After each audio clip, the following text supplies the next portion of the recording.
The government of Japan genuinely wants to come to a friendly understanding with the government of the United States so that the two countries may secure peace in the Pacific area and contribute toward world peace.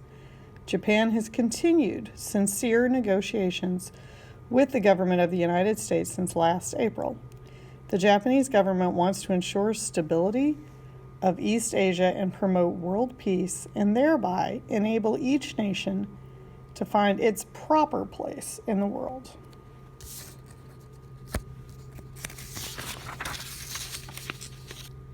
Ever since Japan's war with China, the Japanese government has tried to restore peace.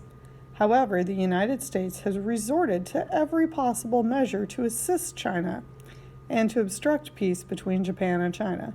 Nevertheless, last August, the Premier of Japan proposed to meet the President of the United States for a discussion of important problems between the two countries. However, the American government insisted that the meeting should take place after an agreement of view had been reached on fundamental and essential questions. Subsequently, on September 25th, the Japanese government submitted a proposal taking fully into consideration past American claims and also incorporating Japanese views. Repeated discussions did not help produce an agreement. The present cabinet, therefore, submitted a revised proposal moderating still further the Japanese claims. But the American government failed to display the slightest degree a spirit of conciliation. The negotiation made no progress.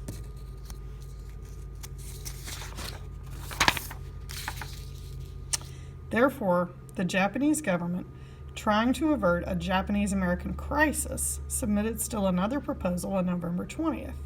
1. The government of Japan and the United States will not dispatch armed forces into any of the regions excepting French Indochina and the Southeastern Asia and the Southern Pacific area. 3. Both governments will work to restore commercial relations. The government of the United States shall supply Japan the required quantity of oil. The American government, refusing to yield an inch, delayed the negotiation. It is difficult to understand this attitude of the American government. The Japanese government wants the American government to know: 1. The American government advocates, in the name of world peace, ideas that are favorable to it.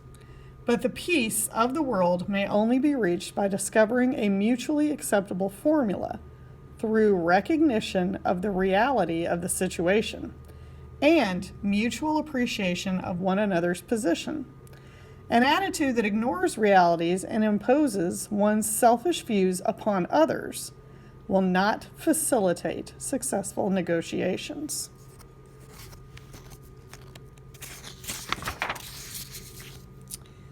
Three, the American government objects to settling international issues through military pressure, but it uses economic pressure instead. Using economic pressure to deal with international relations should be condemned. It is, at times, more inhumane than military pressure.